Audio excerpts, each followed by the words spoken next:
nga bwe ekyapa kyonna ekiba kiyisiddwa nga kuliko abantu tukisazaamu under it is void transaction, therefore under section 91 of the Land Act tukisazaamu nga tetugenze na mu kooti oba district land tribunal. Article 237 sub article 8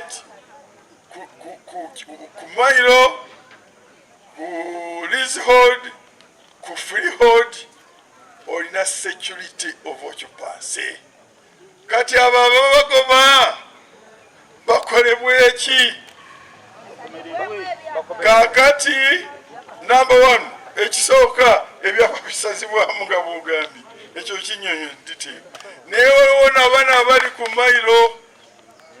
Kakati wano bwenzijira ku directives za president Saabalwanyi tulina okwawukana obwannannyini bw'ettaka obwa Buganda Land Board ne Kabaka, kubanga bantu baleeta Ssaabasajja mu by'ettaka ne badda mu Buganda Land Board Limited ne banyaga ettaka ne baleeta ate Ssaabasajja. Nedda ebibiri bya njawulo nnyo.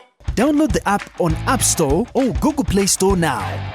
Vision Digital Experience, the future of media.